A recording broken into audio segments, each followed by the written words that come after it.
Bless you. All right. Yeah. Cool. Sounds good to me. Awesome. Great. Perfect. You got like 2 minutes. I need that screen.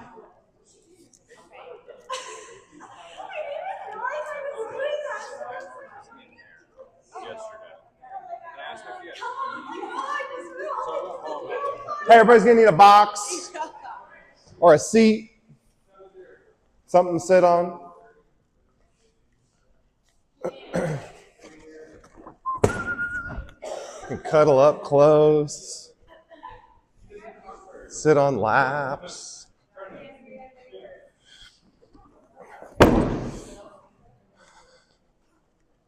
Sup. Should be enough. See you, Jeff. All right, hey, I want to start. I got a strict timeline. I'm awful at timelines. But I got a strict one that we're going to stick to. No, we have 7 minutes. I need everybody to share their name and their training background. It can keep it somewhat brief. Doesn't matter where we start. Taylor.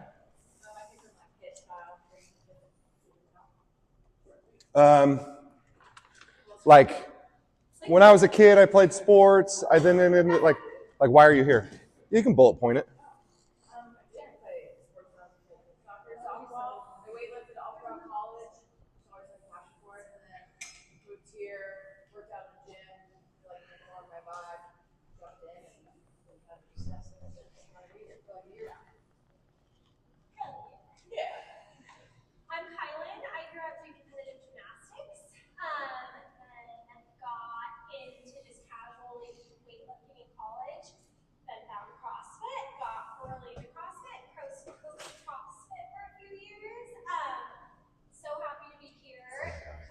Close my tab. Oh, Jesus.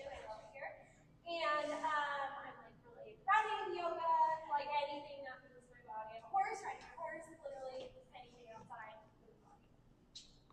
Hi, my name is Sinead. I did not grow up doing any sports, more like milking cows and cooking cows.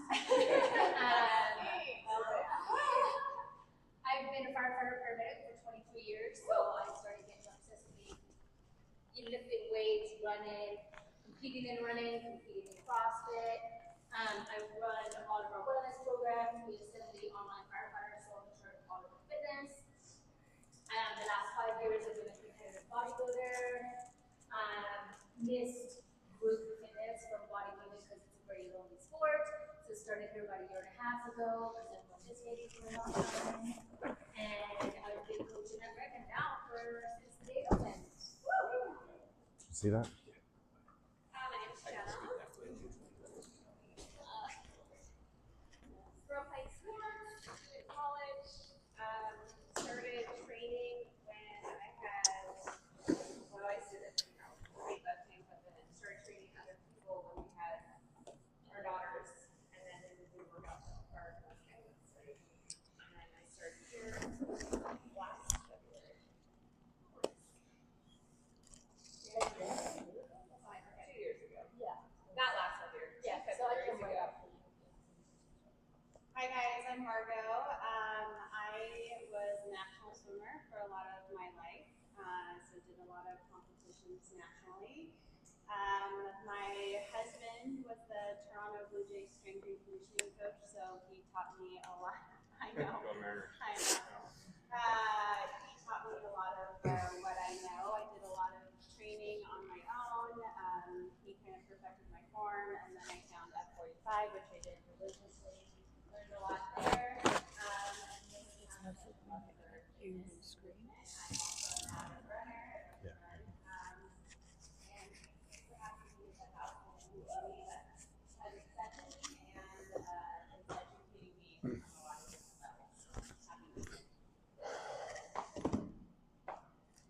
Okay.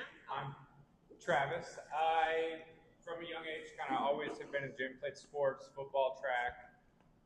We always had weights in my gym. My dad did bodybuilding from when I was young, so I had a squat rack in my room when I was like 10. I still have it today. But from there, after high school, just went into kind of selling memberships. We worked at 24's, Gold's, kind of any commercial gym, and didn't like selling memberships. So I started training at 19 and have kind of trained all over the place, from one-on-one to a few group classes over the last 14 years now. Moved to Bend about a year and a half ago.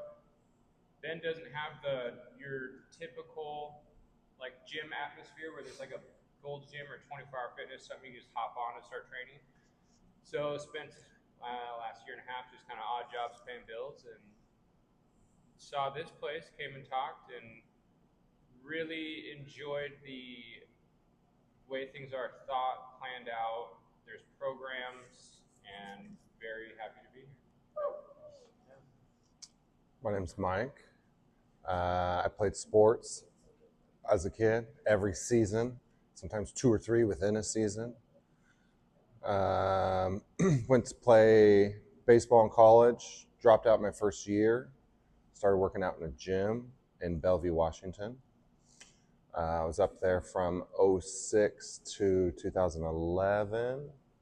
Moved down to Portland, started working at another gym till 2016 when I opened the house in Tigard. The house early on was very much an experiment. All the things that you have learned from the house or that I teach you that are like stupid or not important or like, why does that matter? It's been a lot of just watching, trying different things, seeing how groups of people respond, and really coming up with decisions for all these random things that create this environment. Movement and how we see movement is one of those big things. This is actually the first time I've ever done a seminar. I've done these in Portland with coaches, but it's more like one-on-one type stuff. So I'm really excited about this. I apologize for my slides. I just made them this morning. I literally got here at 6:30. Every single light is off. I opened the door, turned the lights on. Mike's just like at his desk like this. I'm like, what the fuck? So there might be some typos, but here we are. I'm Sam. I did not grow up playing group sports. I actually had a fun life. My parents didn't believe in group sports. My sister was an avid runner, so I started working out to try to keep up with her.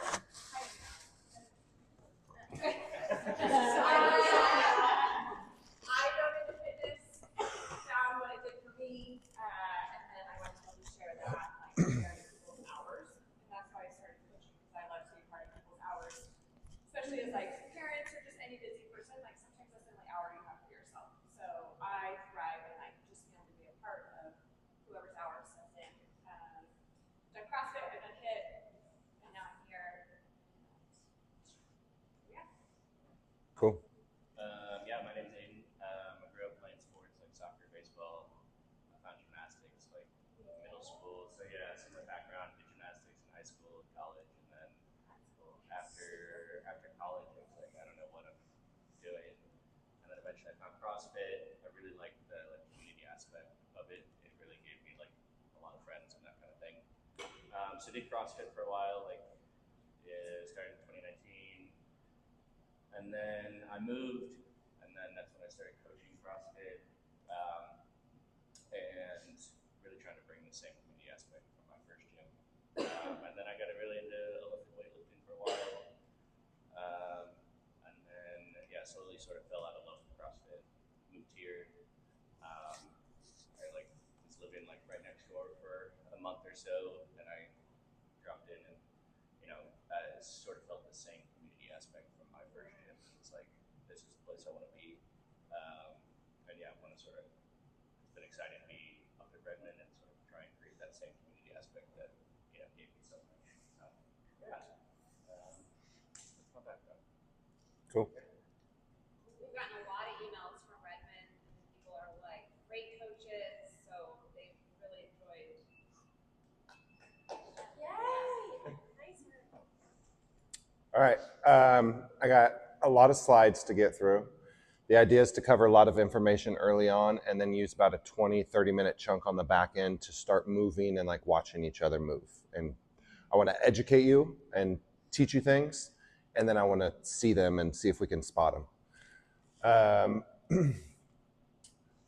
Why we're here. Today's goal is about learning and seeing the body the house way. I am well aware and have spent a lot of time in the industry with a lot of different coaches. Hi. Oh, your name and your background in sports. Or just, sorry, fitness. Sorry, it turned into sports. Sorry. I'm Carly. How you got here? The short, brief, condensed version. I guess I was an active CrossFitter and then I taught part 3 for 7.5 years. Took a little break from this place and now I coach it. That's it. I was there for Carly's like first class. Yeah. That was awesome. That shit goes out. Way back. So yeah. All right. We're back up for this. I remember that. I also remember introduction. Woo! Yeah, that's right.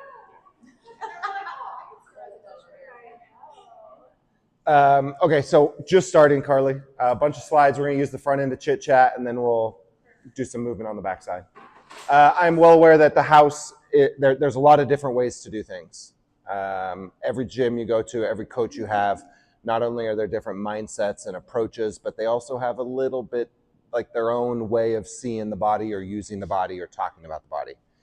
The idea of creating the house way is that we all speak the same, share the same. It's the same lingo. It's the same cues. It's the same correction. Essentially, this thing is only as good as the weakest person. And if we can all get attached to these ideas and this understanding of how we see things, not only can it make our job easier because we're communicating the same, but people will start to see some like unity within the coaches, whether they go to Bend or Redmond or any coach that you have. Somebody come over here and coach, and it's the same verbiage, same communication, same, essentially the filter in which we see the body and how people move. Coaches' requirements. This I've never had like you need to have a certain certification or you need this, and this. But what you do need and what will make you a much better coach is you understand how the body works. If this bone is attached by this muscle, and this is why this bone moves. If you can know those things, you can start to see the body and what's happening, what's not working, what should be working. So a basic foundation in anatomy, if you don't, or if you don't have a certification, even just reading a book or watching a podcast or something, or watching a YouTube or listening to podcasts about anatomy, very valuable to just understand how the body works. When you start communicating, I have never been a coach that like starts pointing, like calling muscles by their name. It's just like this guy and these guys and like those things, right? As opposed to like getting too caught up in the actual name of it and making people feel like you're educated because you know the names of muscles. But a good example is when you're doing a lat pull down, you're supposed to rotate the shoulder blade, but you can say like retract your shoulder blades. You're not retracting your shoulder blades, you're rotating your shoulder blades. So even though that's what you meant, anybody in here that is a doctor, a nurse, has some kind of experience in the industry, they hear you talk, and yes, you might be doing the right thing and trying to cue the right thing, but your words that you're using do not align with what's actually happening. So it's just a good foundation for your own kind of confidence to understand that. Cool. Why members join the house? Why I think they join the house. I think there are 3 top things that they're looking for is coaching, smart workouts, and the energy. I think coaching, I think the house has we do things here with barbells and with programming in a way that there's a reason why a lot of gyms don't do this kind of stuff because it's very challenging. And to have 20 people in here with barbells bouncing around and everybody feeling like they're getting a good workout and us coaching, it puts a lot of pressure on coaches, right? And the reason is because it's fucking hard to do, right? And there's a lot of places that will not do this, or if they do this, it's a disaster. So we have sold this higher standard of coaching that I believe not only comes in understanding movements, but it's also understanding psychology and motivation and mindset, which we'll get into in a whole different seminar. But these are the 3 top reasons why I think people are here.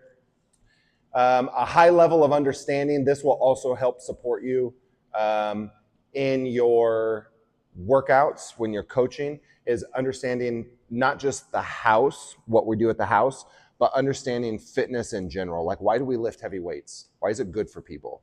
Why is it good to do conditioning or cardio or interval training? What does that do for your body, right?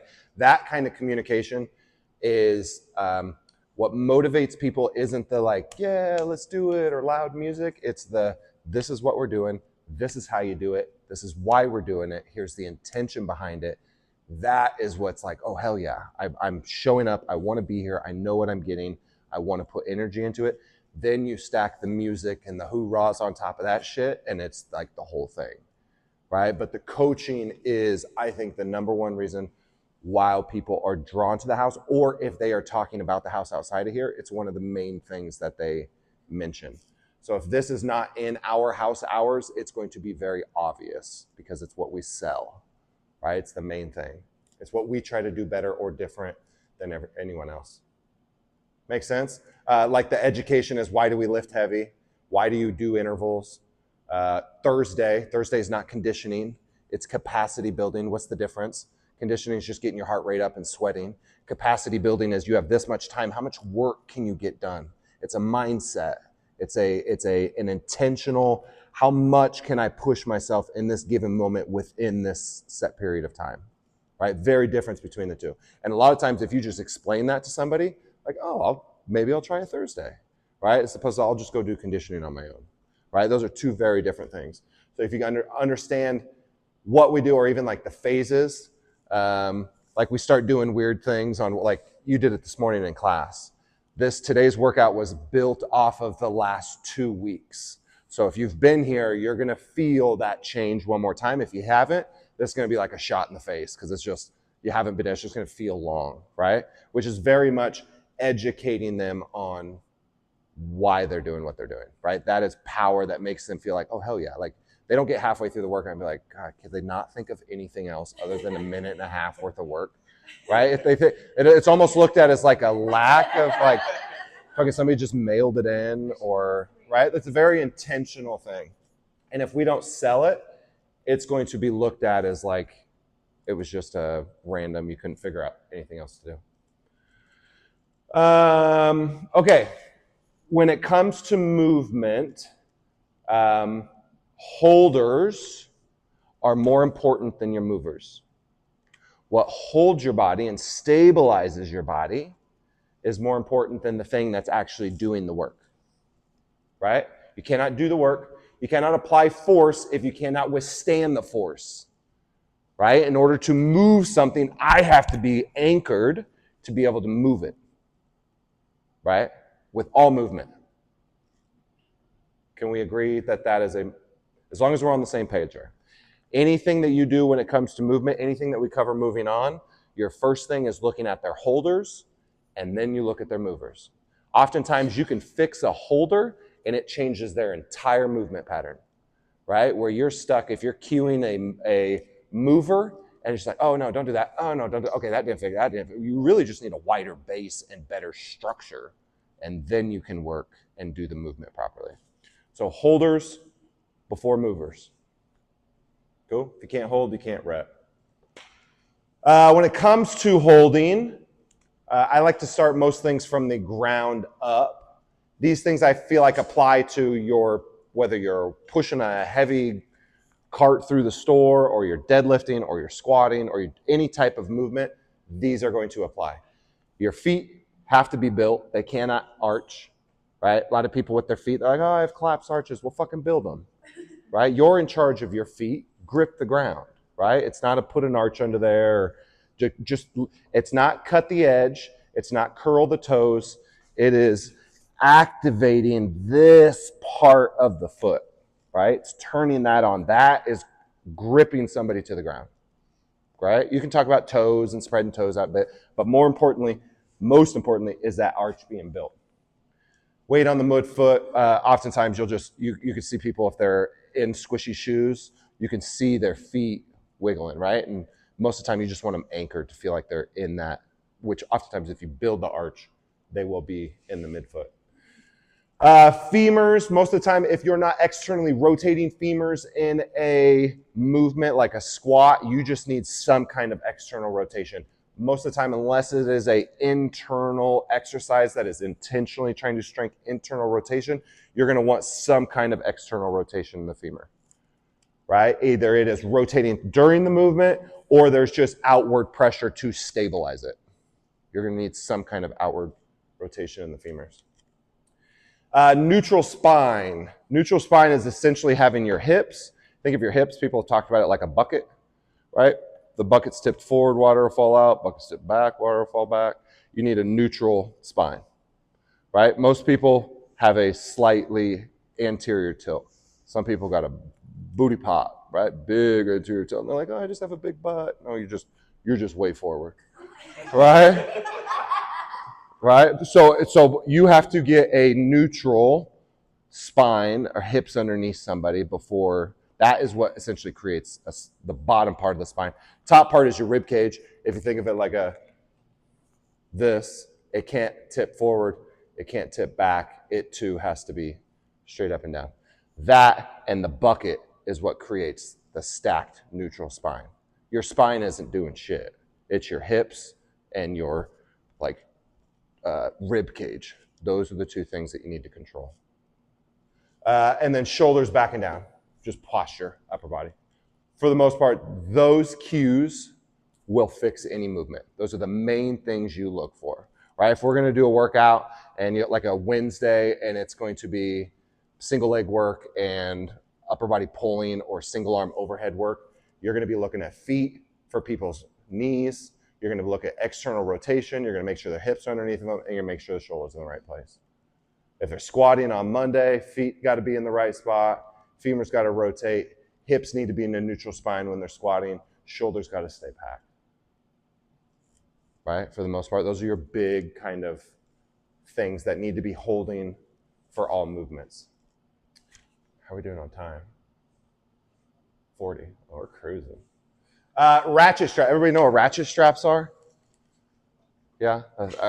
You're like it's got a hook, and you crank it and it pulls it together, right? Can I use you as an example? Yeah. All right, stand up here. Okay, so imagine you got a ratchet strap that's attached on the. You got a ratchet strap that's attached on the front. That's attached back here, and when I ratchet, it's going to pull her back. Right? And then I have one on the front coming this way that's going to pull her this way, right? One is going to pull her this way. One will pull her that way.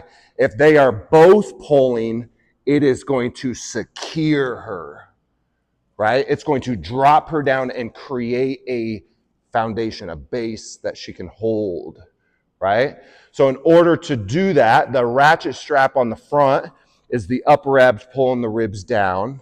It's the lower abs pulling the hips underneath. So that's the ratchet in the front. Then the ratchet in the back is going to be shoulder blades back and down and glutes on. The problem is people do one or the other, right? You're like, pull your ribs down. And they're like this. Pull your shoulder blades down. They're like, how do I do it, right? And then they just kind of like go back. You got to do both of them at the same time. And you should feel this like kind of like everything crunching down and like securing itself. Right? So the ratchet strap for me is a visual. It's something that works with me, and I'll communicate it sometimes just to give people a visual of like you can't do one without the other, and you have to have them both working at the same time. They work together, right? Section 2. Developing a house eye. Most coaches were taught to force bodies into shapes. Chest back, knees out, shoulders back, or chest up, knees out, shoulders back. These are visual cues. They're not wrong, but they're often not right. At the house, I would love for you to coach off of a feeling. You should be able to, I can look at somebody doing something and I can feel what they're doing. I can feel their QLs light up. I can feel their quads firing. I can feel a lack of glute connection. I can feel their arches collapsing.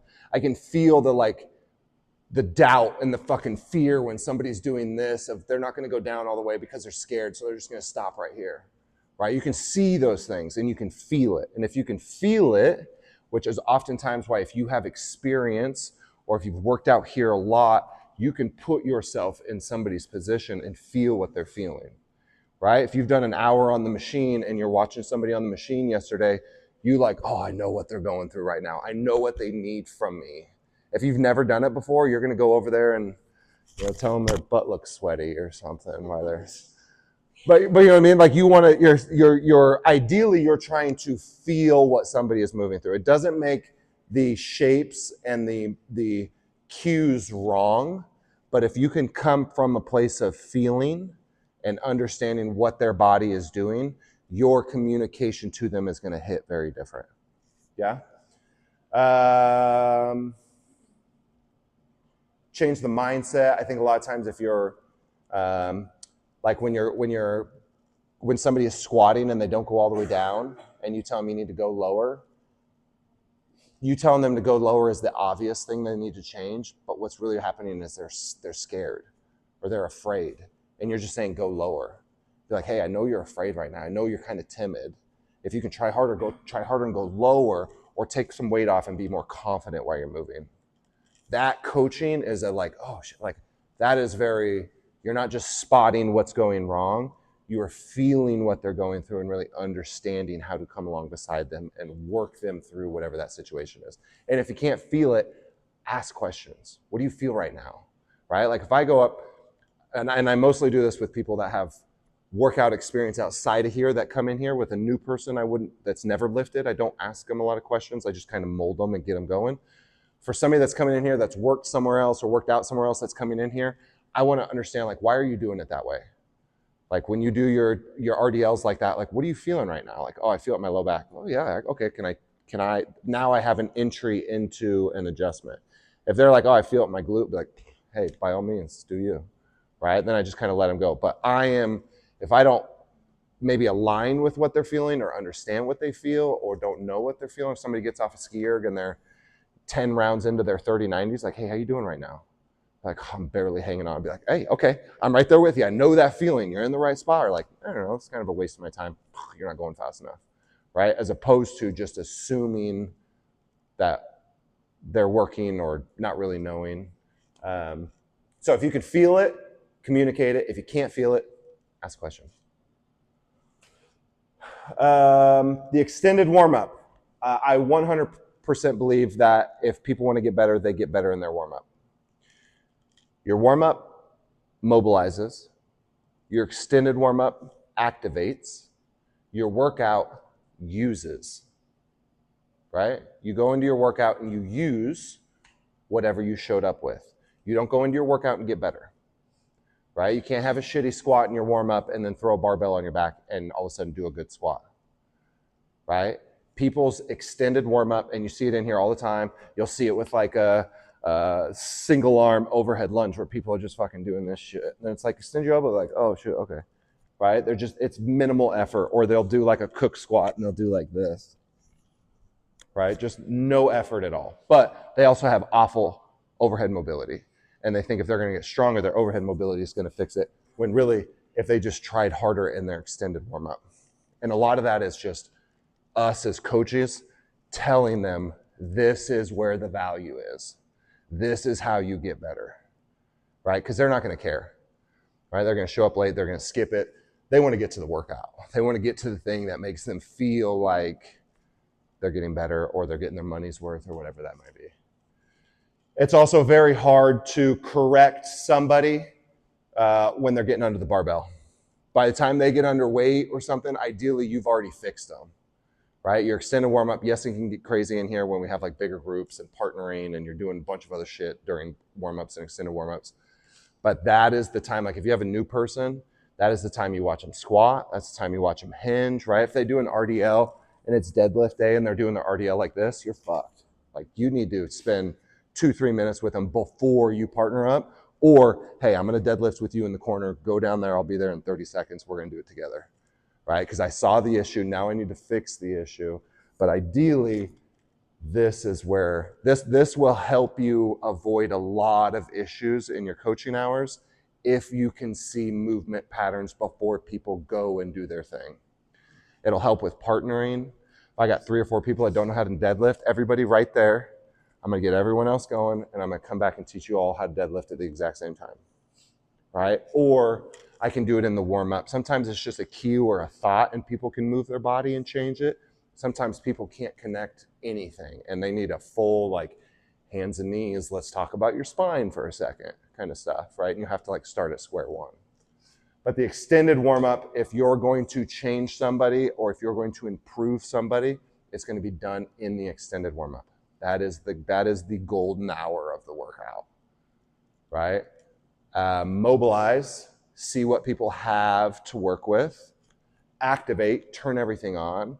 I always look at it like your muscles are made up of a bunch of muscle fibers. You're about to have a party. You're inviting all your muscle fibers are just your friends.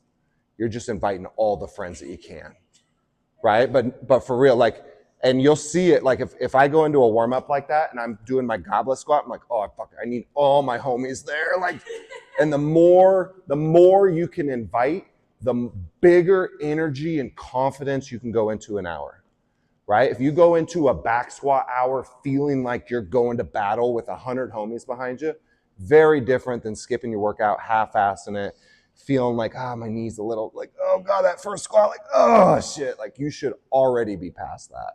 That should not be something that you're dealing with once you get under the bar. Very important. A ton of coaching opportunity, but also you couldn't say a damn thing in that hour and it'd be perfectly fine. So it is not a must. It is if you want to add value, you want to impress a class. There's the coaches that, like, there's a good coach, there's a great coach. Great coaches take opportunities to, like, let's get better today. This is that opportunity. If something happens, you're focused more on grouping people, or you got a bunch of other stuff and it's chaos, it doesn't ruin the hour. It is just an opportunity to make it better, right? How to read the bottle. Again, I start from the bottom up. Start with finkles, feet and fingers, finkles.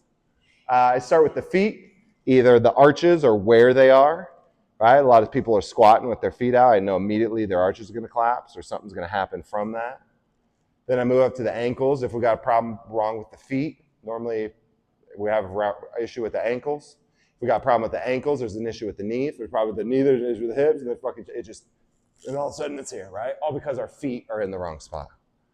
Oftentimes, you can fix something from the ground and it change something up here, right? If somebody's got their eyes up, it's not necessarily they need to get their head down. It's more than likely their arches are collapsing, their feet are going out, their knees are dipping in, their butt's going back, and now their eyes are up, right? So if you just tell them to get their eyes down, they're still fucking here, right? It didn't change anything, right? So if you can cue with something that'll cue from something that'll change. If you cue from the ground up, most of the time it'll work its way up. So when I look at somebody, like if you watch somebody, next time you go through the grocery store, watch people walk, watch their feet, watch the way they, like, hold themselves, watch the way they stand, and then watch their knees, and then look at their butt. I guarantee you know what their butt looks like before you get up to it, based on their feet and their knees, right? If they use it, you can tell they use it. If they don't, you can tell they don't. And you can start to see those things, right? Start looking for connection, holding, sequencing, and balance. 10 o'clock, we're flying. The hierarchy. The ground, to me, like if I'm watching somebody do a one-arm row and somebody has poor retraction of their shoulder blade, I'm not going to go up and just try to fix their shoulder blade. I'm going to look at their base. What are they pulling against? Because maybe if I spread their legs out and give them a better understanding of what they're trying to do, then they can actually retract the shoulder blade. Neutral spine, core, proper alignment, and then the movement pattern.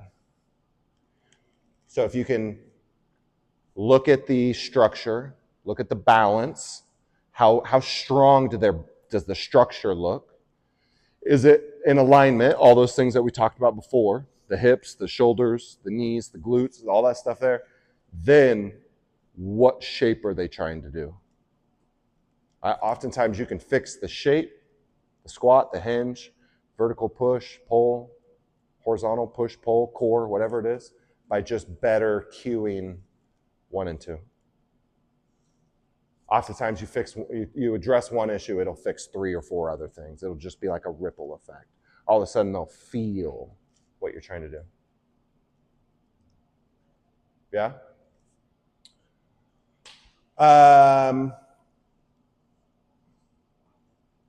Again, this is kind of talking about like when you're cueing, there's a lot of cues that you can give somebody for doing something wrong. But ideally your cue is the root of the root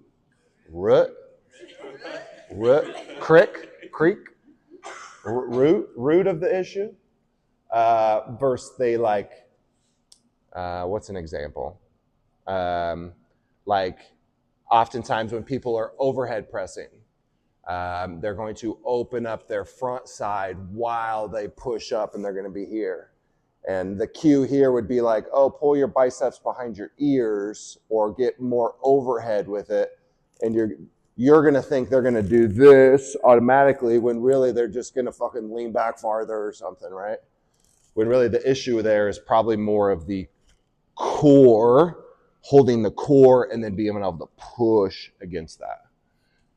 So the cues, just understanding your cues, the way you're communicating, yes, you're trying to manipulate and change and get somebody to understand something, but oftentimes the thing that's wrong is not the thing that always needs to be fixed. There can be something else that will come up and fix that. And oftentimes, if you're trying to fix something high, start from the ground and work your way up to it. Communicate the house way. Cue what you see. This is a hard one. Cue what you see and not what you have been previously taught.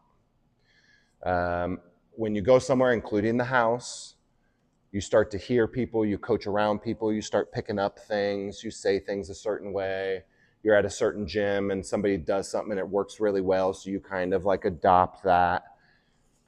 Don't get used to just saying things because it's a cue that you've learned. Make sure you're cueing based off of what you're seeing. And that probably sounds confusing, but if you start looking around and seeing things, it's why you can teach an 8:15 class and it be completely different than a 9:15 class, because you see different things. And if you go into a 9:15 class and you try to do it like an 8:15 class and it fucking bonks and you don't know why, it's because you coached it based off of what you did in the 8:15, not what you're seeing in the 9:15. Right? That is what that is. It's just base your class. Seeing could just be seeing who's coming into class, right? The people coming in, like those people just in general, I need to cue and talk differently. It could be people are moving different. It could be there's a whole class in here, everybody's hinging, nobody knows how to hinge. Let's just talk about hinging for a second, right? Stack your cues. Sometimes it's a cue after a cue after a cue that leads to the thing, but you can't just give them one cue. Like an example, Jenna said this one the other day. She was teaching somebody to one aroma. She said, pull your hand to your hip, which isn't wrong, but the person still didn't retract the shoulder blade. So it's pull the hand to the hip and retract the shoulder blade, right? Make sure that whatever you're trying to, ultimately pulling the hand to the hip, she was trying to get the person to retract the shoulder blade, but that person didn't put that together. They just put some people just take it and they're like that, right? So whatever your cue is, if the cue is leading to a thing, make sure that cue ends at whatever that thing is, right? You can have multiple cues. You can use the, I like this one and it leads to it based off of these other ones. Coaching should feel like a partnership. To me, every member obviously has a different personality. You have a different connection with them. Sometimes there's banter. Sometimes there's sarcasm. Sometimes there's intensity and this person really cares. They really want more. Some people don't care at all. Don't make this too serious. I just want to move. either way, whatever that partnership is, or maybe it's not an individual, maybe it's a group on like a Thursday, or a Monday they're working together, or it's the four of you on a Saturday. My coaching to that group should feel like I am here to make you better, right? My job is to make this a better workout for you. Sometimes that could be a fucking smart ass comment while you walk by that like you jab them in the side. Sometimes it's going up and just seeing like, hey, how you feeling today? Are you feeling sick? Are you okay? Are we working hard? Are we not? Like, what do you need from this hour? I don't know. I can't read you, right? So asking questions. Ideally, this should not feel like people are, I want to believe, and I know this isn't the case, but I want to believe everybody here that shows up, they want to get better and they want to do it the right way. Yes, people half-ass things. Yes, people like, oh, I did 20. You did 12, dude. I counted, right? Like those things are real, but what they need in that moment is not necessarily, like I had this guy in Portland, cheated on every rep. Everything we did. Anytime we did a competition, he'd be the first one done. Be like, wow, dude, like you're getting more fit, but you're not getting more fit. And so the thing that I battled with was, do you call him out and like make him feel like he's cheating, or really figure out like, why is he cheating? What is he struggling with right now? Like, why does he come in here? What emotion is he feeling that he feels like he needs to do that to either fit in or be better or act like a cool guy to be a part of it? That is what I'm trying to coach. That is a partnership versus I'm trying to catch you doing something wrong, or like you catch somebody doing something wrong, or I say, Margo, you cheated. Fuck, our relationship's never going to be the same, right? We can never recover from that. You know you did it. I know you did it. I said something to you. You just like showed your cards and I called you out on it. You're going to probably go find another gym, right? Whereas if I can better understand why Margo might have cheated that day, or why she might have felt like she didn't want to finish last, or what she was feeling, that partnership can be a lot more valuable, and it can feel like, again, you're addressing the root issue and not how they are portraying themselves amongst this group of people. People want to succeed. I really do think everybody that comes in here wants to do better. And if they don't, you should not be here. Like I had a lady yesterday. What's that lady's name, Jenna, that you said she didn't feel like she fit in? Yeah, I was flat out told you might not fit in here.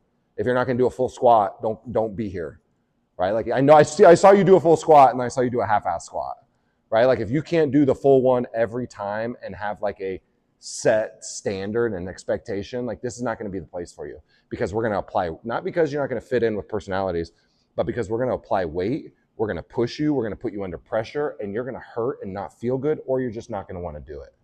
So this is just not the right setting if you can't get your ass all the way down on a squat when you can do it, right? So I think there's like, people want to do better, and sometimes it is just, hey, this is how you get better. You get better and at air squats by doing better air squats, right? You get better at back squats by doing better air squats in your extended warm-up, right? And so it's our job to not call them out that they're cheating, but like, hey, this is where you get better right now. Like you're stuck at that 205 back squat. You're never going to get to 215 if you don't get your ass down in your extended warm-up, right? Treat it right. And tone matters. I think tone and volume, you're speaking to everybody in here is very emotional. This is a very emotional place, right? It's scary. There's a lot of anxiousness. There's a lot of like, what are you wearing? What am I wearing? Fuck, your legs are huge, dude. Your hands are like, you know what I mean? Like, I'm like, oh, I gotta be, you know what I mean? Like everybody just starts comparing themselves to each other. Like what new shoes you got, like how you did your hair, like you got cute braids yesterday. Like, you know what I mean? Like you just start seeing that. And so when people come into it, they're very like self-conscious, right? And we're at the top end of that. We're the cool fit people that people are looking up to. So you don't fucking get it, right? Nobody in here understands what that, like, oh God, I have like a knot in my stomach, not because of the workout, but because I'm going to be around people that are just so much better at me than something. And I'm coming in here and I need to be vulnerable. I know I need to do it. Okay, go inside, right? That is what these people are experiencing. And the way you speak to them and the way you deliver that to them, changing your tone or your volume can sometimes be a world of a difference. Just understanding that there's a soft, scared intimidated person that's really trying to be tough, right? And they're probably not showing it very well. Cool. Okay, we got a lot of time to move. Are any questions on that first hour? Anything we covered? I don't cheat on my reps, by the way. Yeah. Margot, I pulled up the video from last week, and no, I'm kidding. Are you gonna send this out? I can, yeah. Okay. Yeah.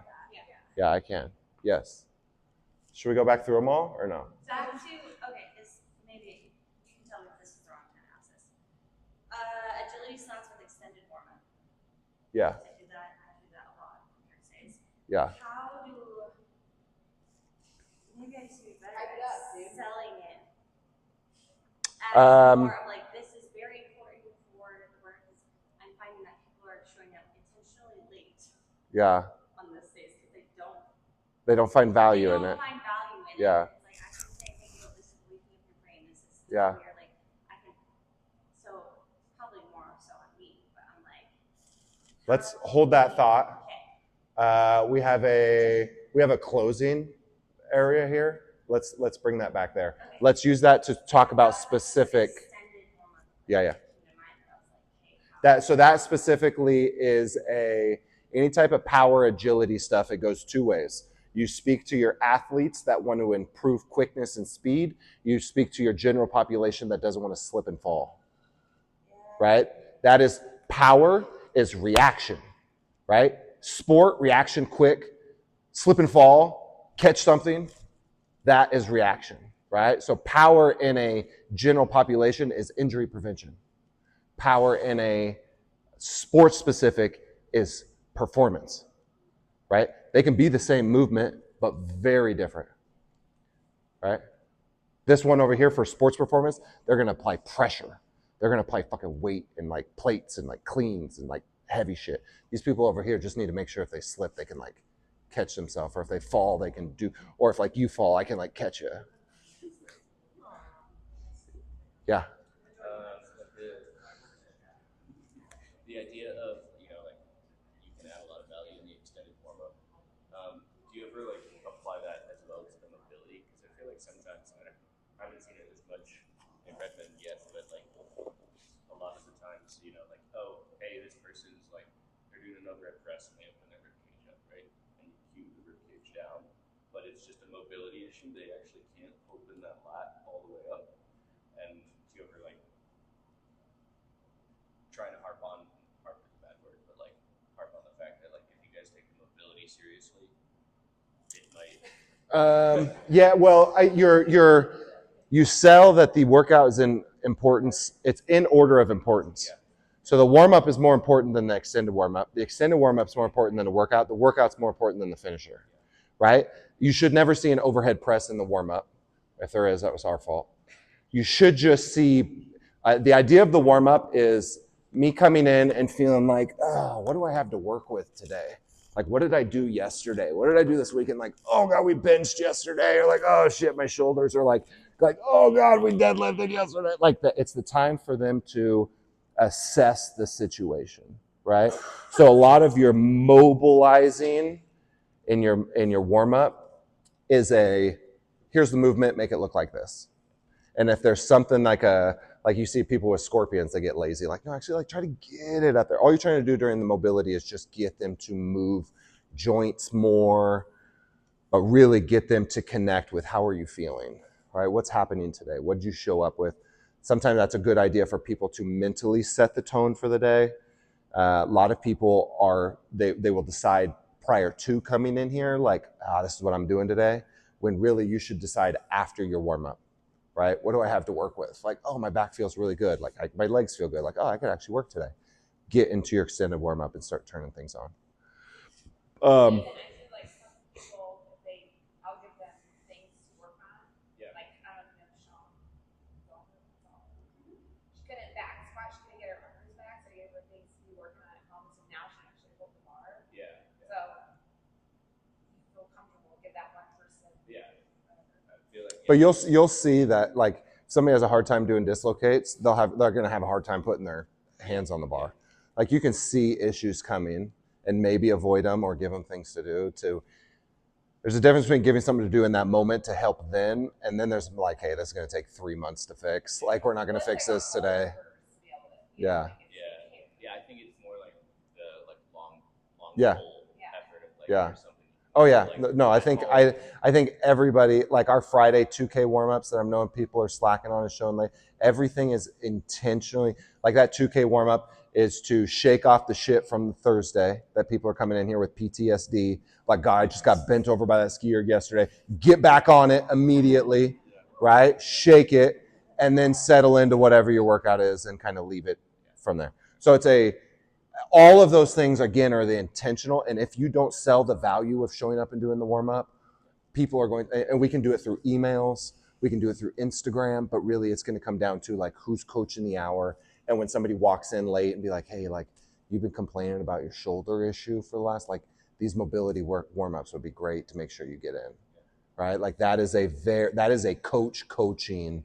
Be like, hey, you're missing a lot of value. You're leaving it on the table, trying to cut. You're better at leaving off 10 minutes early than showing up 10 minutes late. Anything else before we move on? No? How do you guys want to do this? I have squat, hinge, horizontal push, vertical push, horizontal pull, vertical pull. Should we just pick somebody and watch them move? Yeah? Do we have any volunteers to squat? Yeah? Okay.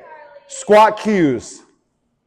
If we start from the ground up, how about you demo? Do you want to stand in front of us and demo? You're just going to show us how to do each one of these things wrong. Wrong? Yeah, do it wrong. I mean, probably. And then we're going to see it. We're going to watch what happens. So what you're going to do now, the first thing you're going to do is let your arches collapse. Yeah, and then you're going to squat with your arches collapsed. So, actually, we need to like see you from behind. Okay, so if you're watching somebody, right, it's very obvious to see, even with shoes on, when somebody's arches are collapsing. And it's going to happen in a few ways. Is either somebody doesn't have glutes, they don't engage glutes, they've lost their hips, and normally their feet are way too wide, right? If you see somebody set up a squat with their toes out, more than likely their arches are going to be the first thing that collapses, okay? Now set your arch, get into the bottom of the squat, and lose your arch on the way up. So go down like a normal squat, build your arch, and then as you push up, that push away that starts to happen, it's a quad engagement, and it starts to internally rotate. That is at the beginning of a squat when somebody thinks about, or at the end of a squat, bottom of the squat, when somebody is thinking about pushing out of the hole versus pulling their hips through. So she is thinking more about her movers than she is her holders, right? Whereas if she keeps her arch built the whole time, knees are out, arch stays there, everything else should move within it. Should we all do this? Everybody want to do it? Why don't we just spread out? Everybody do a shitty squat. Feel what it feels like. Right? If you drop your arches and squat, like it's very hard to do a good squat without feeling like you need to fix your arches. Right? Like push the arch of your foot into the ground and squat down. Right? That's a lot of quad. That's tight hips. If you do a normal squat and you push out and think about let your arch collapse, you'll feel your knees dip in a little bit. Goblet squat. When we get down here and we sit in this goblet squat and we push our knees out, and the first thing people do when they stand up is this, they've already missed the whole point of that exercise. Whole point of that exercise is knees out. It's not necessarily the hold. The hold turns everything on, and then as they stand up, they feel everything working, right? So the arches are, you cannot do a good squat without your arches elevated, right? The arch, if you do the arch, collapse the arch again and pay attention to the ankle. The arch collapses, the ankle collapses. As soon as your arch goes, your ankle goes, right? And if your ankle goes, your knee goes. And now find a partner or go stand behind somebody and watch them squat with their ankles. You can watch their knees. You can watch their, like, everything. As soon as their arches collapse, the ankles roll, the knees go in, right? And if we watch, do that again. Right there, you're going to say, oh, get your knees out, right? It's like, well, that's not her knees. That's her feet. She's got to build her feet. She's got to go a little bit wider with her feet. She's got to grip the ground. Naturally, her knees are then going to go out, right? Knees dipping in. Arches, ankles, knees are the next thing, right? It's a chain reaction, right? When somebody is pushing out of a squat, they are more than likely going to lose rotation and they're going to start to internally rotate coming out of that squat. If they lose the arch, the ankle, the knee, they're more than likely going to anterior, right? It's very hard to lose your arches and squat in like this position, right? You're going to be back here like this.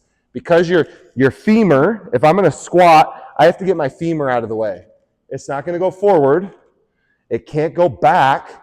It's got to go out. That's what allows you to sit down. So people's femur length is going to determine where and how. You got people that got long fucking ass femurs and they got to like, you got to break that shit off. You got to go straight out to the side if they're going to squat. They're like, oh, I've never squatted in my life. It's more than likely because you're trying to do this, right, with long legs. You can't do that. If you lose the anterior tilt, right, if you tip your hips forward, do that. Everybody do this. And then now think like somebody's going to give you a wedgie. You're fucked. Right? Huh? You know what I'm saying? Like you can't, like it's hard, right? For real. So if you get into that neutral space and then lock it up, I just cracked my back. Right? Like you can lock it up back there. Right? That is the difference. Here, no glute. Here, you can actually connect to your glutes. Okay, so if you lose the arches, so again, if you see something, like you can see it, if you watch you got to watch people's butts, right? When they're moving.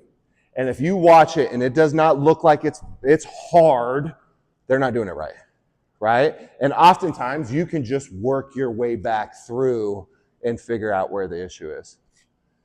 From the glute engagement, more than likely, if you have the anterior tilt, you're going to flare the ribs, which means your front side's going to open up, right? So try squatting that. Arches collapse, ankles roll in, knees roll in, hips tip forward, chest opens up because you got to keep your chest up because that coach said keep your chest up, right? So your ribs are flaring, right? That's a weird position, right? Now you got 135 pounds on your back and your coach is saying, get down lower, right? They're like, oh shit, like I can't work out here. You know what I mean? Ribs flare, eyes start to look up because we were all told eyes up when we were kids or high school or whenever we were told that. Then you lose your depth from the alignment, or you go, like if you guys sit all the way down in a squat, like all the way down at the bottom of it. You got two things that are happening here. One of them, your hamstring's super short. You just turned it off. You have no hamstring.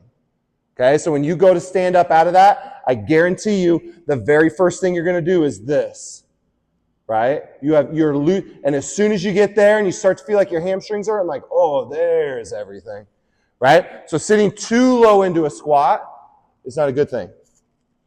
The other thing that happens is if you sit low and you don't have good hip mobility, your hips are going to tuck underneath you, right? You're going to lose they call it, you guys ever heard the butt wink? Right? That butt wink happens not because of depth, it happens because they get to that depth and their core turns off.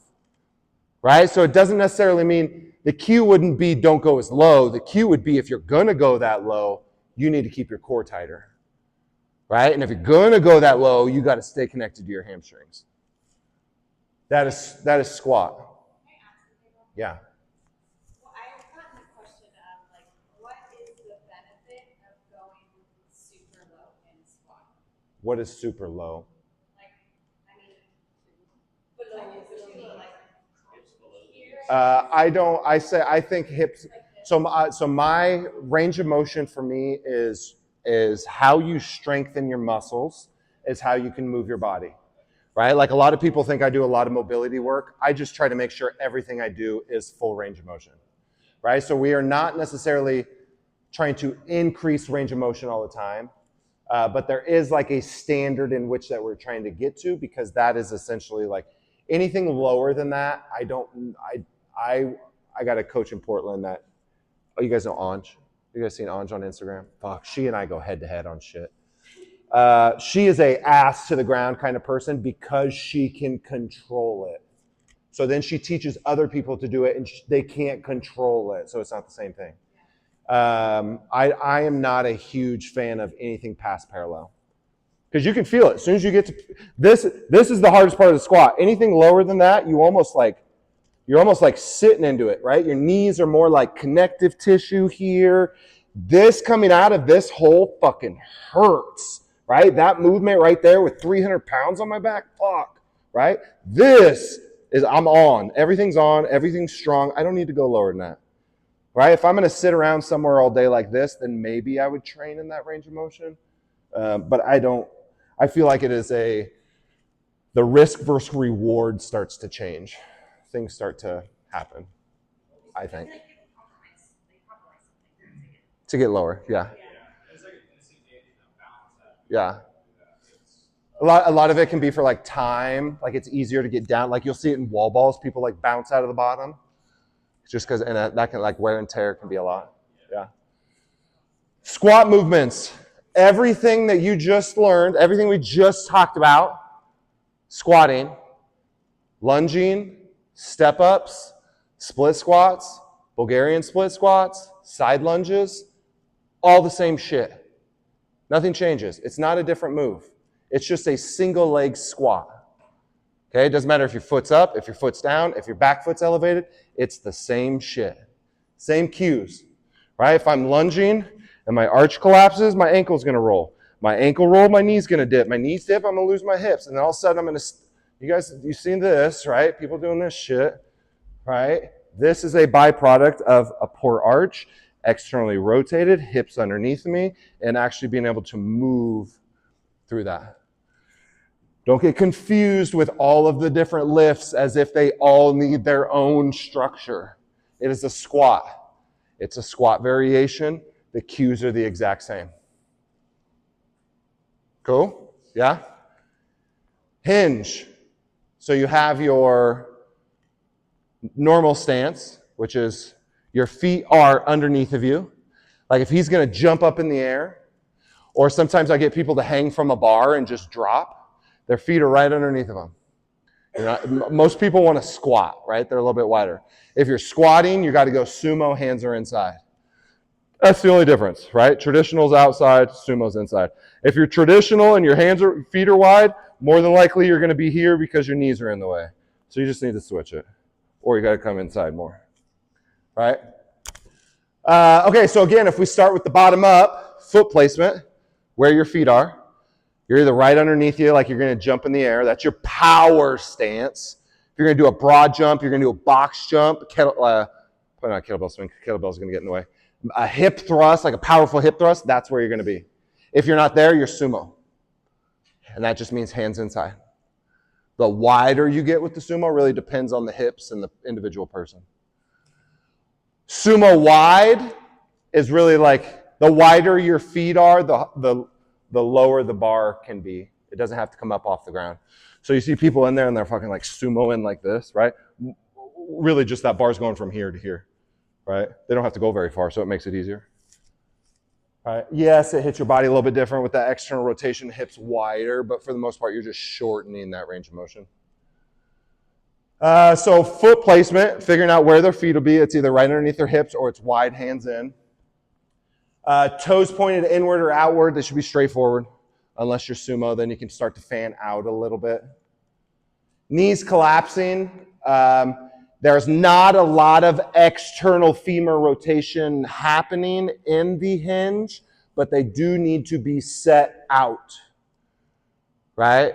They are, so when I have somebody set up, you grab the bar, and then you take your knees and you push out on your, I'm not trying to actually get my knees wider, I'm just trying to as harder I push out on my forearms, the harder my butt cheeks are, right? Right there. That's all I'm trying to get somebody to do. is I don't need them to open their knees up. I just need them to activate something. Hold. The more somebody can hold, the more they're going to be able to unhinge, right?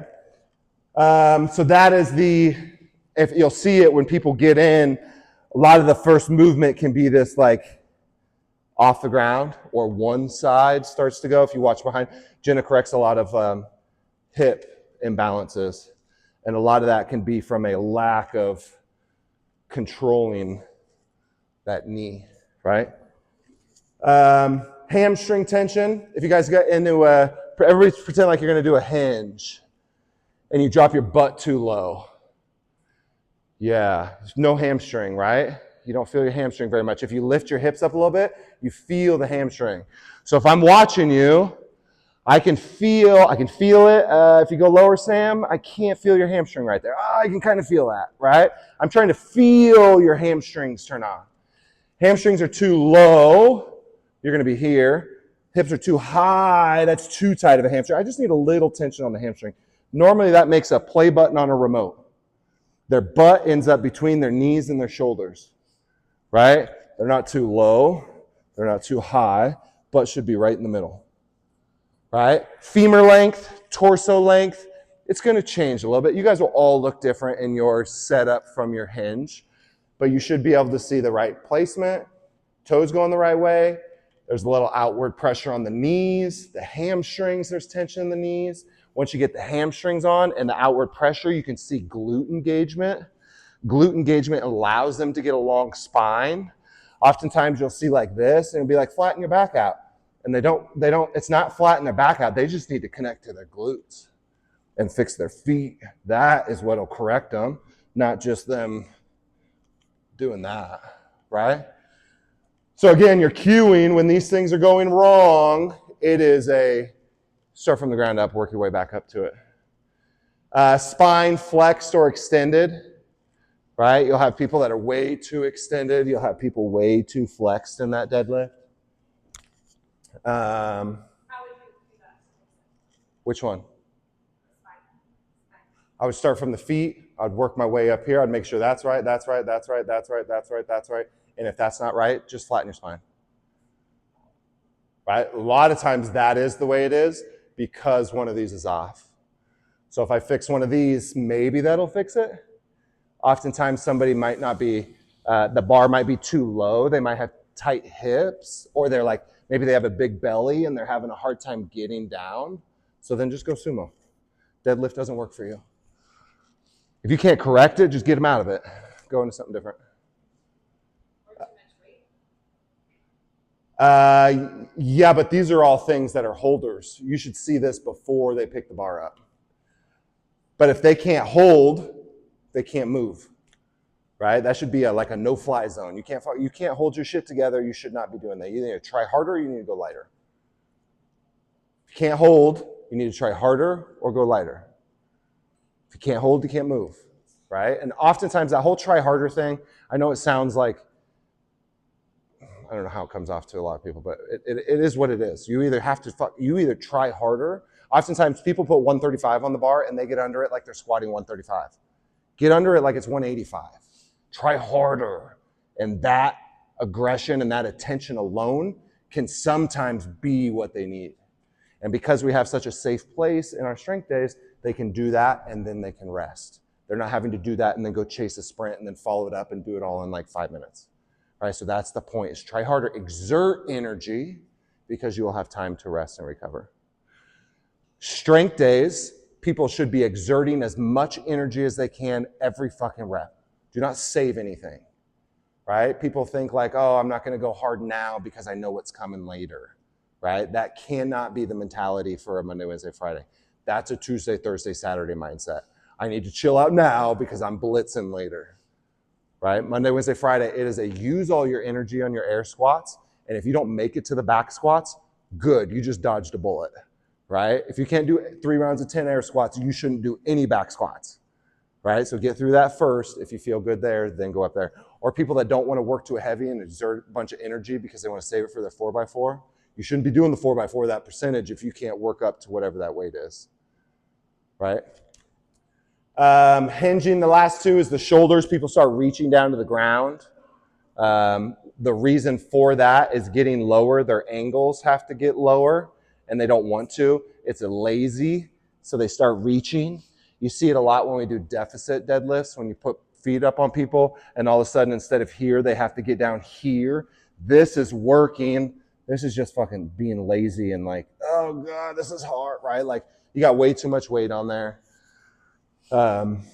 Shoulders and then eyes elevate. Oftentimes, again, if the eyes are up, it is the butt's too low, the feet are in the wrong spot, something's happening. Good on those? Hinge, most of the same stuff for single leg, hip thrusting, any type of hinge work. Difference between an RDL and a deadlift.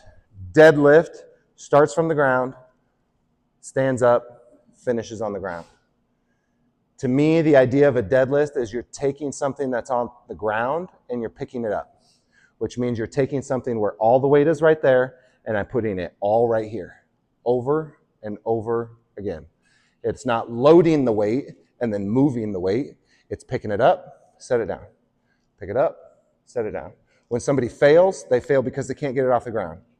Sometimes they fail because they can't get their hips through all at the top, but for the most part, they can't get it off the ground. And what happens when they can't get it off the ground is their holders start to stop holding. So get used to them turning their holders on, picking the weight up, setting the weight down, turn their holders off. Turn their holders on, pick the weight up, set it down. Mostly on Monday. Every Monday we deadlift. It should be a pick it up, set it down, reset. Pick it up, set it down, reset.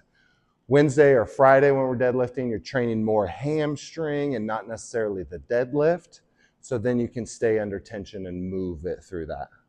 An RDL starts at the top, goes down, comes back up. The goal of an RDL is to chase, you're chasing your hamstrings getting longer, right? You're allowing them to get longer, and once you get tension in, you're bringing them back together, right? And you do that by driving your hips back, not by taking the weight down. Huge difference in this and this, right? People drive their hips back, keep the weight close. They're going to feel like high, like pencil holder hamstring type, like, oh, they'll feel that. If they just go down, they're going to start to feel QLs because their hamstrings aren't necessarily doing anything. They're going to have a hard time controlling their hips. RDL starts at the top, down, up. Deadlift starts at the bottom, up, down. Both a hinge, just different. Anybody want to do a demo with hip thrust? Hip thrust demo, anybody?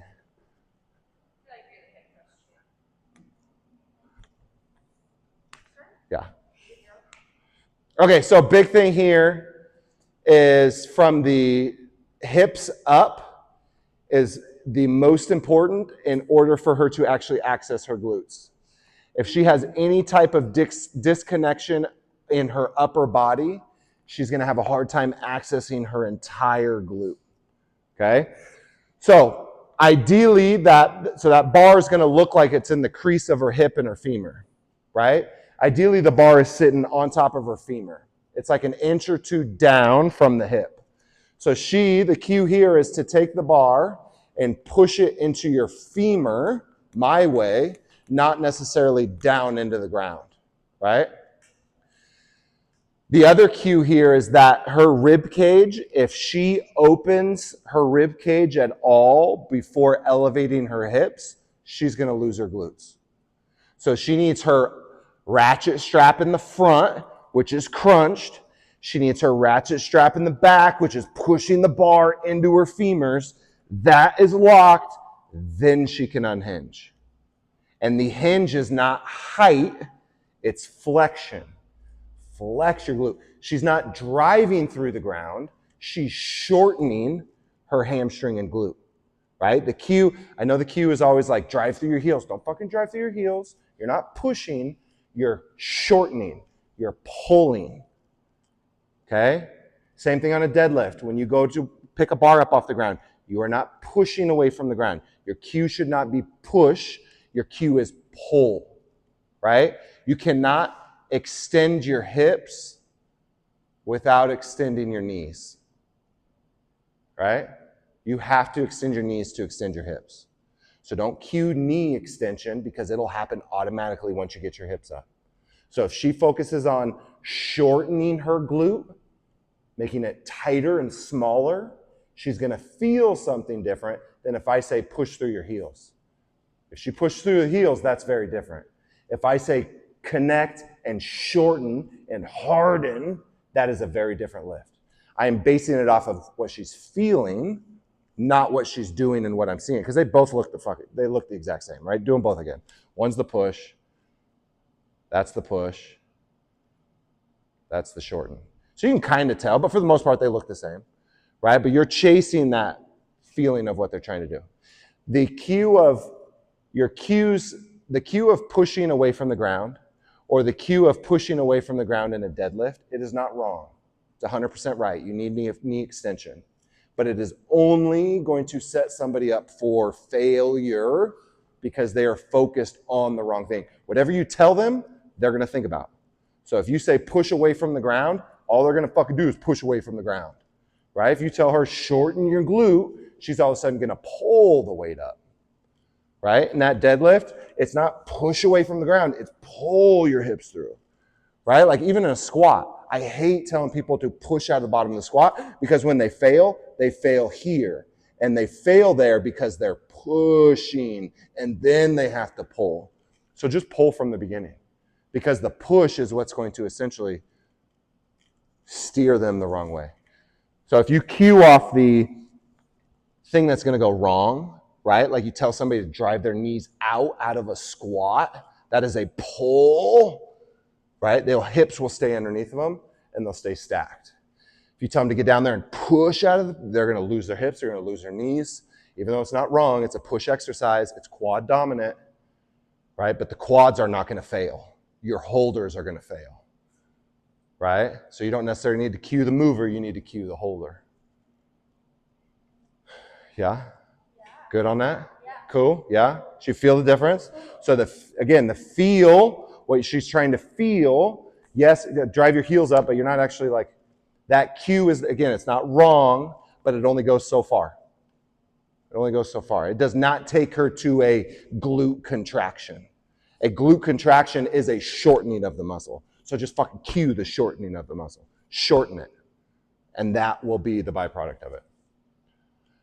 Horizontal push, bench press. You see it with 90% of people is the shoulders not being in the right place. Somebody's bench pressing, you go up and poke their lat, I guarantee you your finger's going to go in about a half inch. It's squishy, right? It should be there. That should be on holding their shoulder blade. But the horizontal push, first thing is understand placement. There's no right or wrong placement. The wider your hands, the higher your hands are going to be, right? This is going to be more pec minor, maybe anterior delt. The closer my hands get, the lower they get. So if I'm doing like a 45 degrees, I'm going to be right here like mid-chest, maybe below chest. If I'm close grip, I'm going to be down here like rib cage. So it's kind of like a continuum, right? It's not this. This is not wrong. This is a anterior delt push-up, right? So don't tell them it's wrong. Just tell them like, hey, out here it's going to be more chest, shoulder. This is going to be more chest, tricep. This is going to be primarily chest. This is a safe place, 45-degree angle. In here, you're going to lose a lot of shoulder connection with people. So hand placement's important. Bench press, I always like to tell people like bra line below the chest. That's a good grip. They can get a good push out of that. Loose shoulders, just me. You'll see it when people go down with the weight, or you'll see when they go down, they go to push up and they lose their shoulders. Right? The same thing when they lose their shoulders, their elbow flares out to the side. If you watch somebody bench press from the side and their elbows don't go from here to here and they go from here to there, they're borderline. You're going to need a spot or you're going to blow your shoulder. Something's going to happen, right? Like you can tell if somebody's working up to a heavy and they do a heavy one like this and they're like, oh, I could probably do one. But like, no, just do that one better, right? It's not whether they do the movement or not. It's like what happened during that movement. So you got the hand placement, you got the loose shoulders. Loose shoulders, the shoulders not being packed. You got the elbow flare. You got the rounded shoulders, that extension. A lot of people will get to the top and they'll like push, like they'll push it all the way up almost. Oftentimes that can be because like their hooks are too high, they have to like elevate. A lot of issues happen there. A lot of injuries happen while people are like re-hooking back into their bars. And then the dominating with pec, minor, anterior delt. That's just rolling of the shoulder. You lose shoulders, you're going to blow up your anterior delt, 100%. Same thing you do a push-up, right? We've all seen this. Anterior delt, right? That is just a lack of shoulder control, right? That's all horizontal pushing, right? Chest press, bench press, chest fly. It's all the same. Anything out in front, okay? But also remember, you can't apply force unless you can withstand it. So the push, it's not how much you can push, it's how much can you hold, right? I can bench press not because I have a strong chest, because I have a strong back. I can hold my shoulders together all day, right? But my chest is weak, right? But if you can have a strong back, you can move weight out in front of you. Your base is what's strong, not the actual mover, right? Good on those three? Vertical push, so above, any vertical push for somebody that has poor overhead mobility should be a mobility-focused exercise before it is a strength exercise. Strict press, single arm overhead lunges, Arnold presses, anything overhead, you need to get full mobility before you even start thinking about strength. Mobilize through the whole thing before you start to add pressure. If you see somebody lacking mobility, make them get mobility, try harder or go lighter.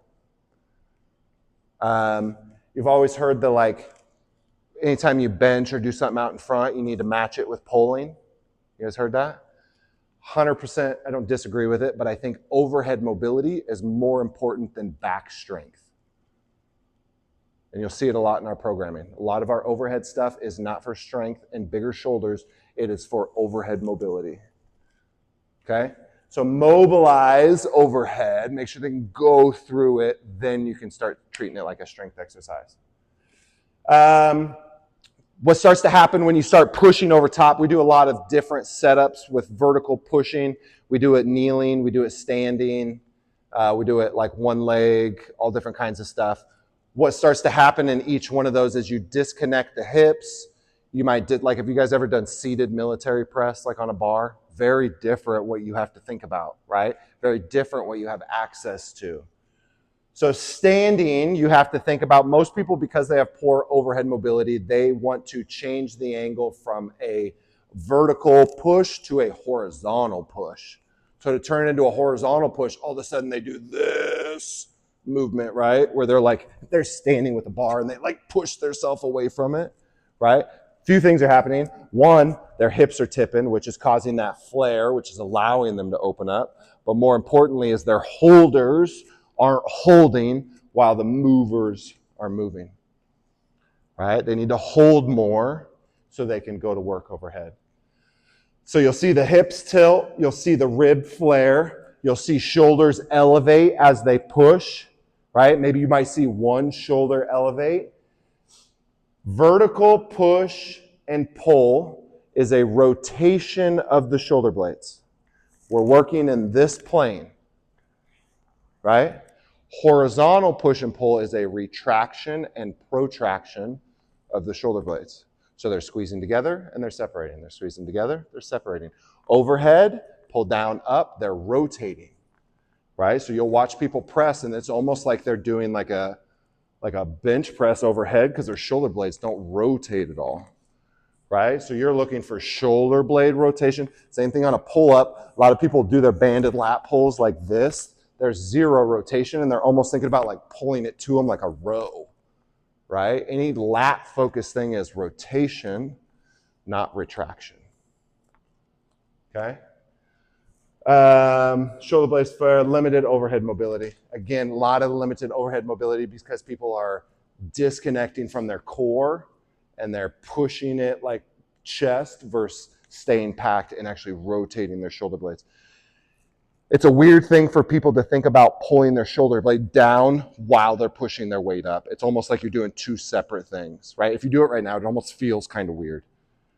All right, pull down, push up, and don't disconnect from the pull down.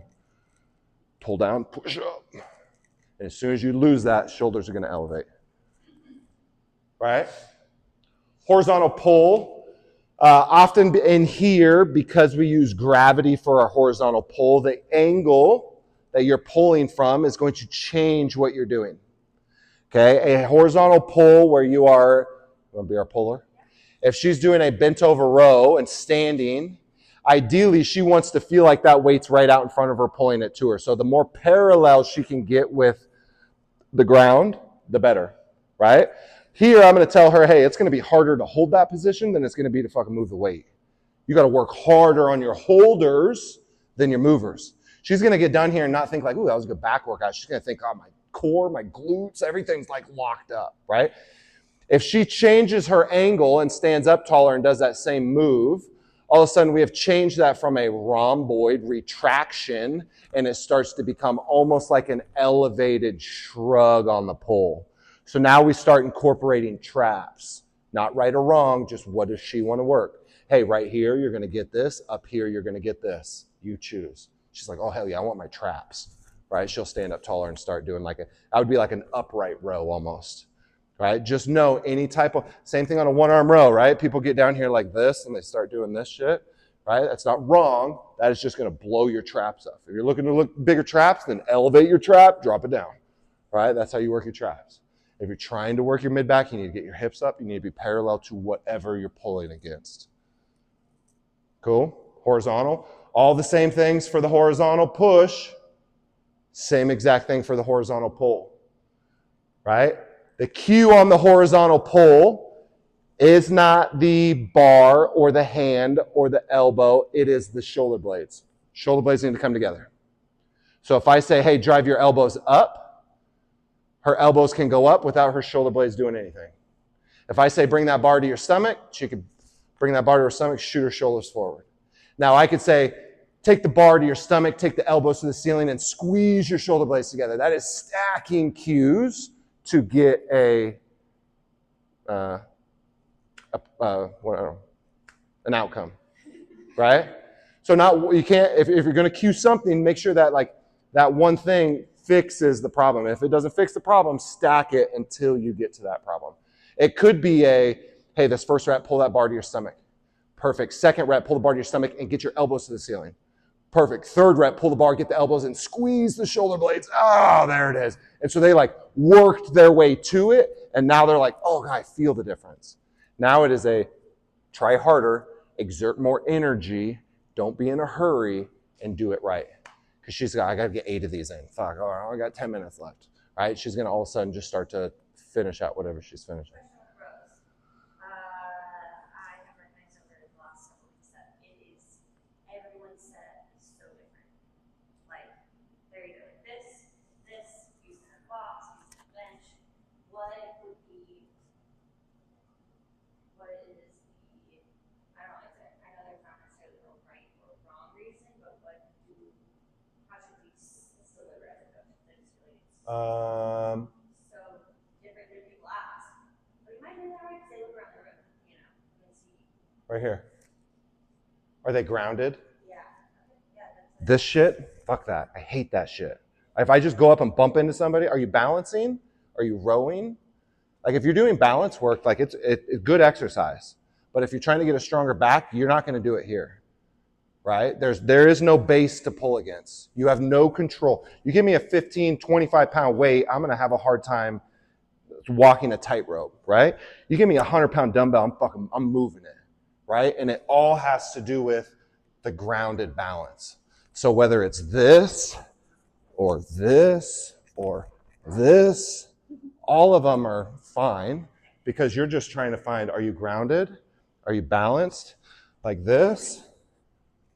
Not going to strengthen your back, but will help with like hip stability.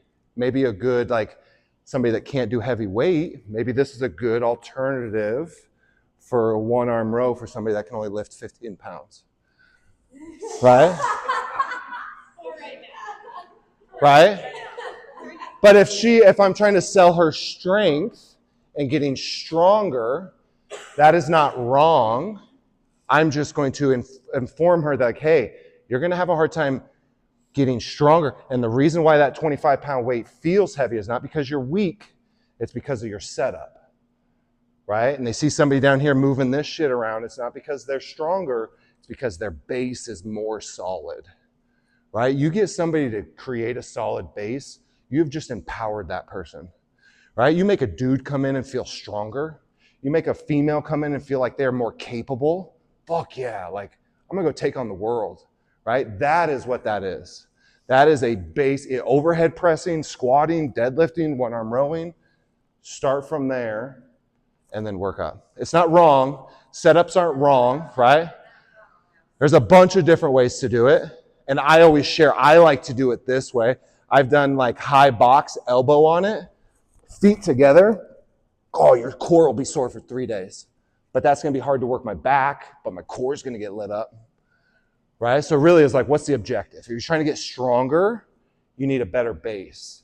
If you're trying to work on balance, you're minimizing your base, right? You're taking away from your base to allow more instability to happen in there. Yeah? And I do that with any exercise, right? If you can start from the ground up when it comes to what is that doing, right? Like my thing with one-arm rows, just walk up and like, fuck it, I'll hip check somebody. And if they fall over, like, you could do twice that much weight if you just spread your legs out and like built a better base, right? And that coaching is it's different than just handing them a 35-pound weight and say, hey, do this. And they're like, oh, right? Like the issue there was not the weight was too light. The issue there was the base was wrong. You fix the base, it'll allow her to pull more. And more than likely will allow her to retract the shoulder blade.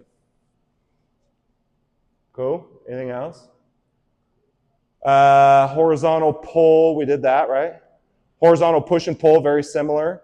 You see a lot of, there's no scapular retraction with people. You see this when they row, right? There's none of this happening. And oftentimes you can just go up and put your hand in the middle of their back. Squeeze my finger. Oh gosh, right? And oftentimes they're probably gonna need lighter weight or they're gonna have to try harder, right? But you're thinking shoulder blade retraction on horizontal pull. Supinated, pronated, doesn't matter. Squeeze the shoulder blades together. Whatever your cue is, stack it to get that outcome. Vertical pull, scap pull up, set the shoulders before you start the pull, or at least finish the pull. Sometimes I'll do single pull-ups where I start them from a dead hang, and as I move through it, I will bring my shoulder blades back around, and then I'll sit back into it. That's more of like a recovery, like injury prevention, low volume type of movement. But ideally, shoulders are set, and people are pulling down, and shoulder blades are rotating. It's why, honest to God, I fucking hate people on these hard bars with bands doing pull-ups. 90% of people do them wrong. They just get their chin up over the bar. There's no rotation in the shoulder blade. Their back looks like this instead of this. Everything's collapsed. They will get tendonitis in their elbow. They'll fuck their shoulder up before they do their first pull-up. Right? And they're like, I want to do more pull-ups. That's not how you do it. That'll get you to injury before you can do a pull-up. Open themselves up. Get them on a lower bar. Get them on one of those dip stations. Actually teach them to rotate their shoulder blades. Connect.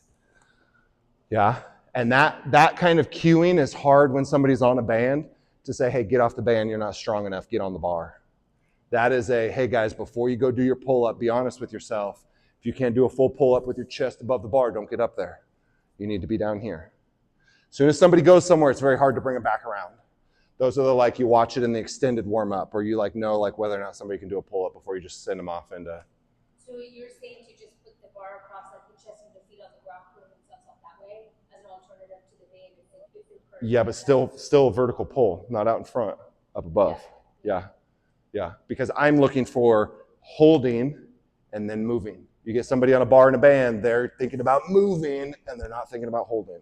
So you need to try harder and hold. Most people can't. They'll get to like right here and can't get all the way up, so they'll start to elevate and do this kind of thing. Chest collapsing, losing posture, byproduct of that pull.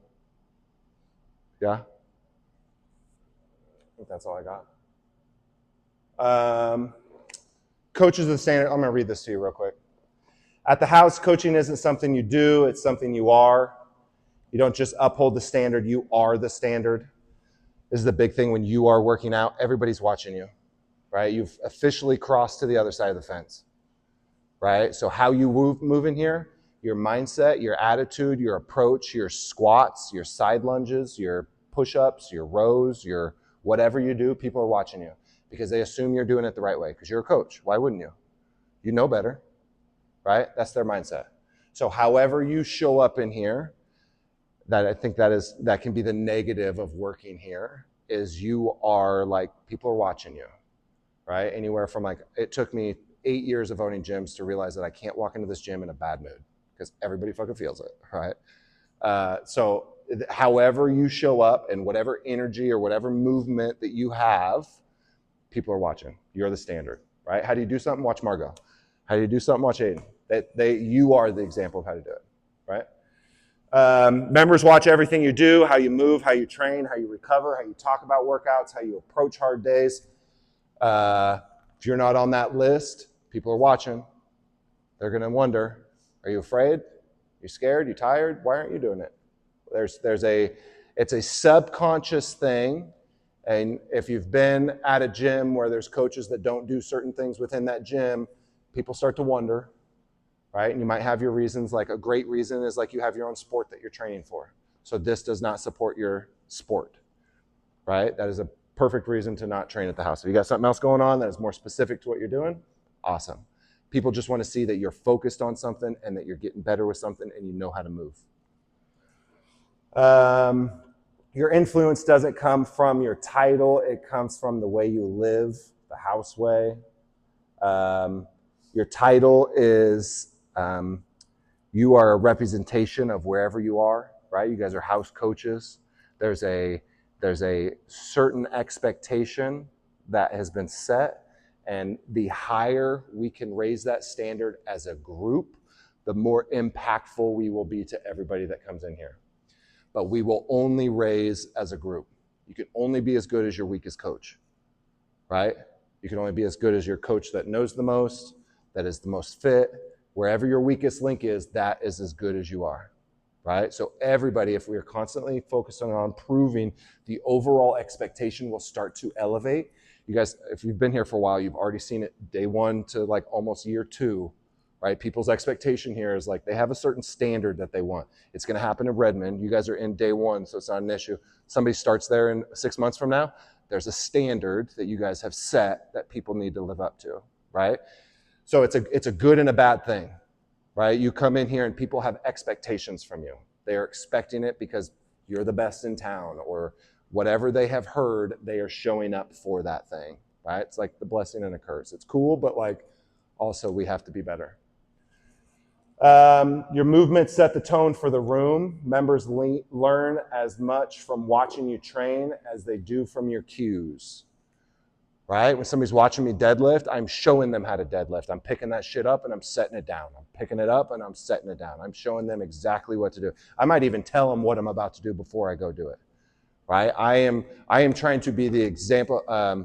Shauna, that class that I took with her a couple Saturdays ago when you were coaching, I told her what I was doing, my mindset that I was going after on that Saturday workout. I didn't tell her, I was like, hey, take it or leave it. Here's what I'm doing.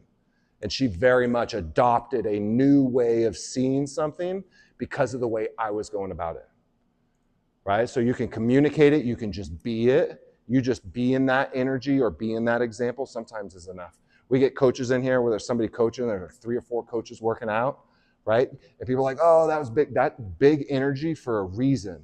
Because everybody looks around, they're like, fuck, everyone here is doing it right. I got to do it right, right? It's a different expectation. If you move well with control, connection, and intention, everyone else will essentially raise to that level, right? If you do something shitty and then you try to get in front of them, tell them not to do it shitty. Or if you get a ski erg and you half-ass it and then you tell them, hey, go faster. Like, fuck you, Mike. Like, I watched you on here, right? Have you guys ever heard of the law of the lid? Law of the lid. Your lid on how you live your life is how much you can influence somebody. Your knowledge or your education or your experience that you have, you can only influence people to that point, right? Same goes in the gym. Your experience, there's going to be somebody that walks in here that's going to like, oh God, that person's been around for a while, right? They know more than I do. So you're no longer a leader, you become a supporter, right? Like if somebody comes in here that is more experienced or has more skill than you, you're not battling them for dominance, right? That is a very probably mature approach to that. It is how can I support you? What do you need today? You look like you know what you're doing. These guys, I'm going to help them, but let me know what you need, right? The law of the lid means you can only influence them. If you've never done a 2K ski, there's no way in hell you're going to walk somebody through a 2K ski, right? If you've never done a 730 2K ski and trained to get a 7 2K ski, you sure shit ain't going to help somebody get from a 9 to an 8. You didn't do it, right? Your value that you can offer people is your experience going through it because you can feel what they are feeling. I know what you're going to feel at 1,200 meters because I've done it 1,000 times and it's going to fucking suck, but I'm here with you, right? Like that understanding is what is motivating. Not the hoorahs and the let's goes and the loud music. That only is like the cherry on top. The law of the lid is you can only do as much as you have done yourself. You can only influence how much you have been influenced, right? It's why people always talk about like continuing education. And I think education and how to do things better is its own way. And then the actual life experience and the emotional experience is its own thing. You can become a great coach not knowing anything but doing everything. You do everything, you know exactly how to do it and what it takes. The mindset, you create the energy in the room. If you show focus, care, presence, composure, members trust you. If you cut corners mentally, they will too. Coaching requires emotional control, not just technical control. If you're doing your warm-up and you're half-assing your warm-up, they're not going to care. You're not going to care. It all of a sudden becomes something that's not important. You want people to care about your warm-up while you're coaching. When you take a class, you care more about your workout while you're working out because that's what they're watching. However you do it, they'll do it. The approach, the house way is our programming, our communication, our energy, and our philosophy. All of these, I believe, will be like their own seminar. Like I would love to talk to you guys about programming and why it is and how it became that and what it has turned into. Members are buying into a system. That system is embodied by the coaches.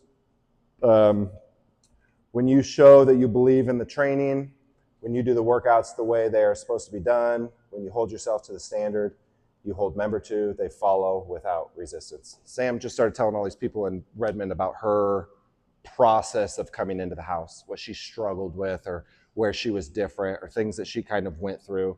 That communication is extremely valuable because she can not only put herself in somebody else's shoes and feel how they felt, but now they have somebody to relate to. They can connect with somebody. Hard to connect with me. I've been here for 10 years. Right? Like it's just different for everybody's going to have their own things and kind of experience that you can relate to.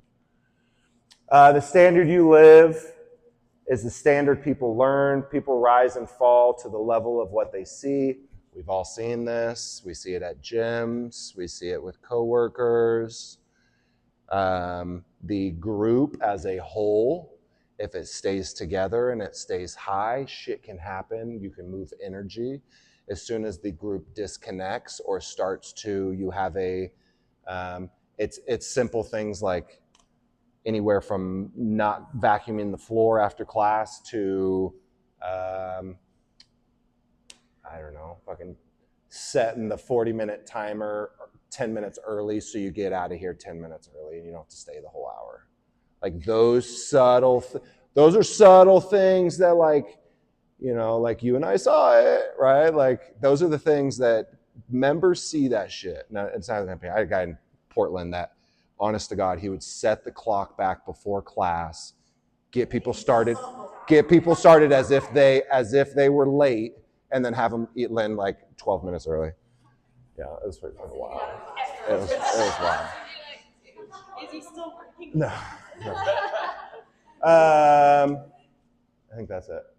Watch differently, coach differently, apply differently, protect the standard, raise the standard. This is the house way.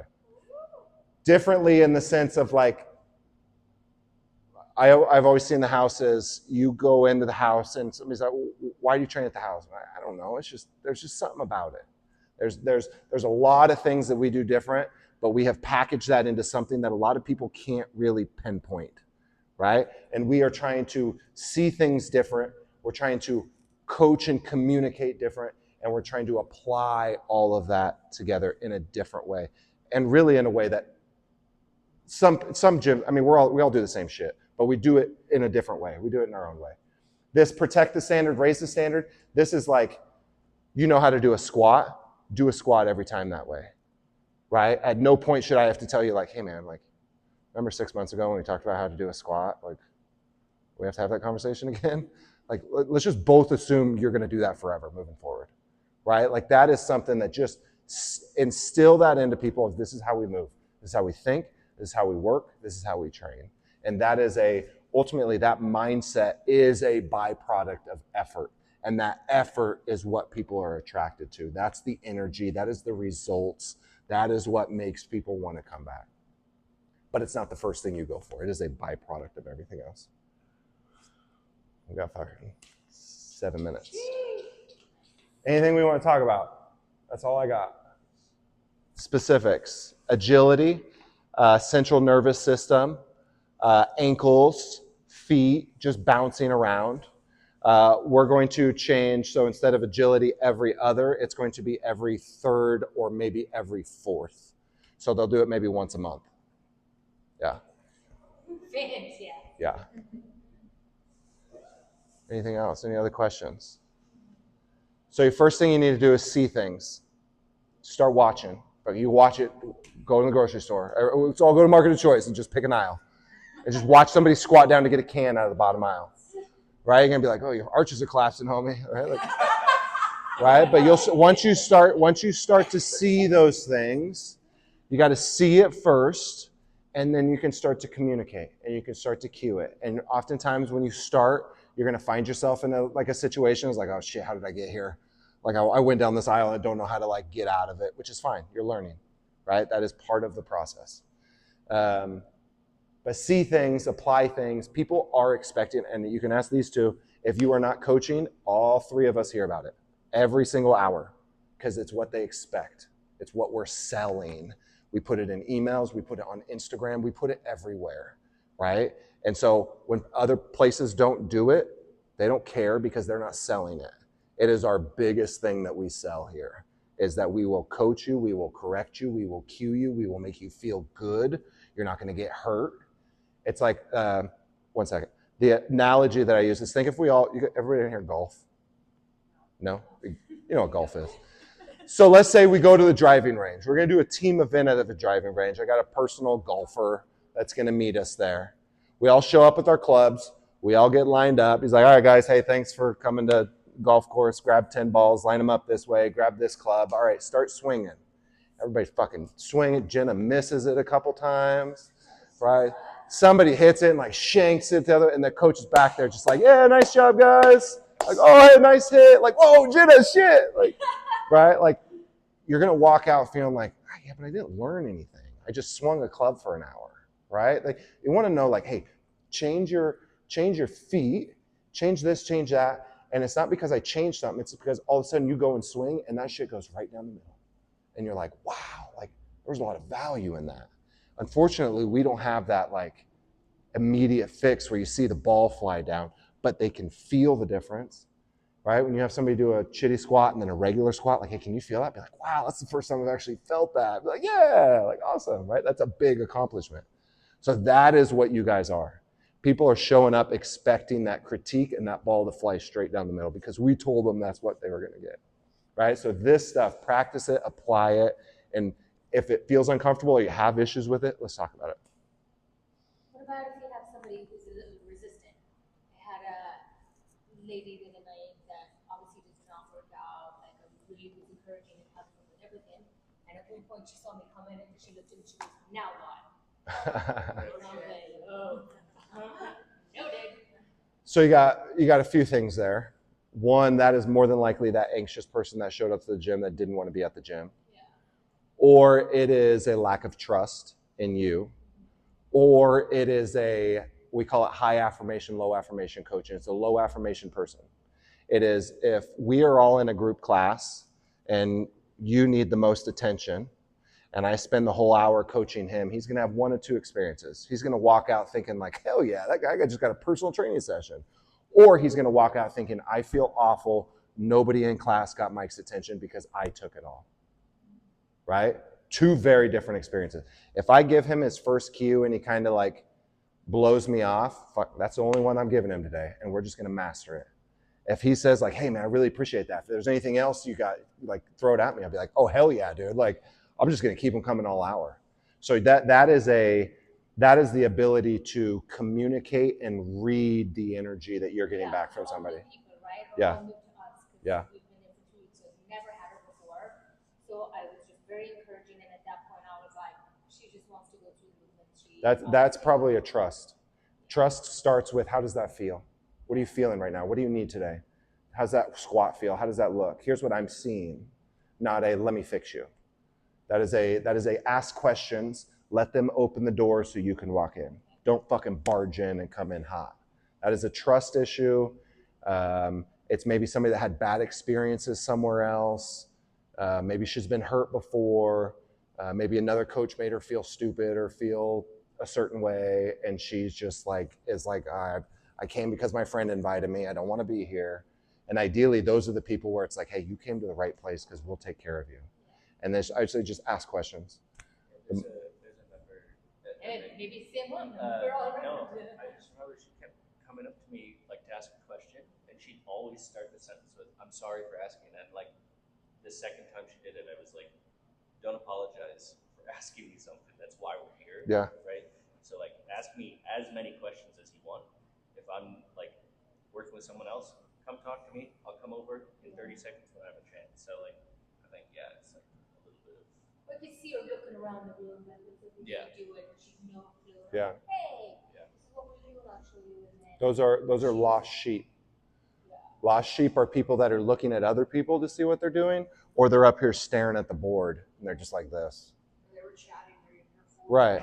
And they just don't know what they're doing. And oftentimes it's just questions. Hey, do you know what you're doing right now? Hey, do you need help? You got this? Do you know what weights you need?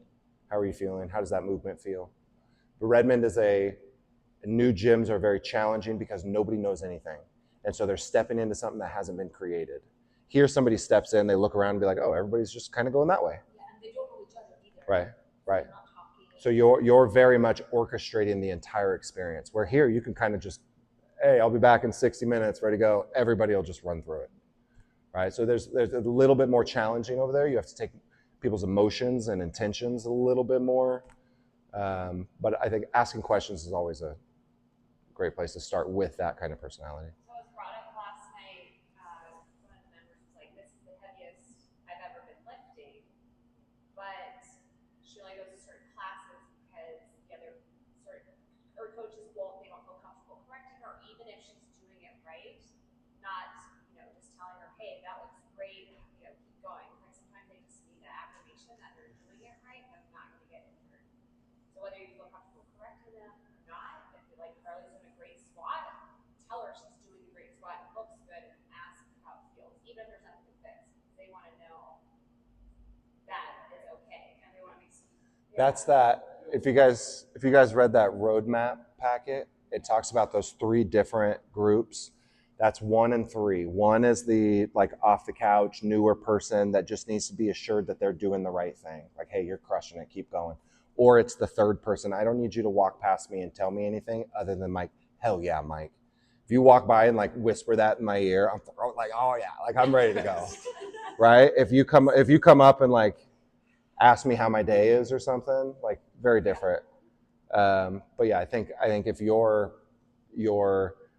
You're not just in here to point out the things that are wrong, right? And I think it's easy if you get in here in class and there's like, you'll see it on a Thursday. You get a good class where people are just throwing down. You could honestly turn the music up, crawl in the cabinet, and just stay there for the hour, right? These guys are going to run it. But if you circle and fist bump and high five and like, yeah, like you were doing it this morning. What were you doing with Margot skiing? You were like mimicking her. Like, You were doing it with her.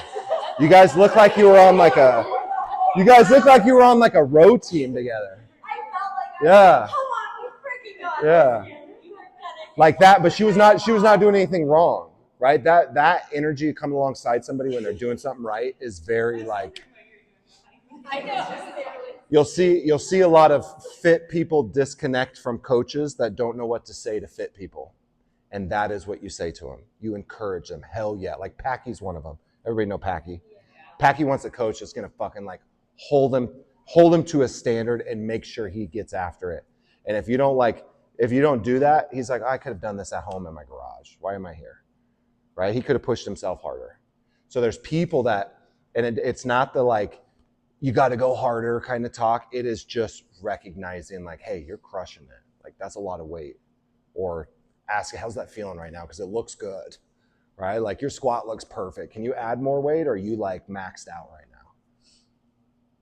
Yeah. I think that's probably been like my biggest challenge coming into the 5 a.m. and the 6:15 is like it is that group that I'm like, how do I approach them, without like coaching them, but just more like relating to them.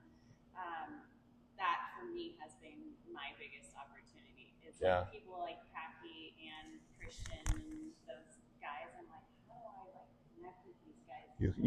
You connect to them by getting on that skier and just gutting yourself. Yeah. Or getting under a weight that you don't, or get under a weight that you don't know if you can do and do it. And whatever you did, whatever you thought about, whatever you experienced, that is them. And you just, what did I need during that moment? A lot of times I'll get in here and just jump around and scream and yell and do shit because if I was doing that, I'd want somebody behind me doing that, right? If I'm fucking dying right now and the dude behind me is just bouncing around, I'm like, oh, dude, like I feel your energy, right? Like that to me is motivating. So I know what I need in those moments. So I try to just be that. That's not my personality. You see me at home, not me, right? But in here, somebody doing something hard, I've been there before. I know what that deadlift's going to take. Like you got to like, I hit my hand the other day so hard. It was Austin. I was telling him he's got to pull harder on the machine. I kept telling him he's got to pull harder, and I hit my hand so fucking hard. I couldn't use my hand for like 3 days. It was bruised.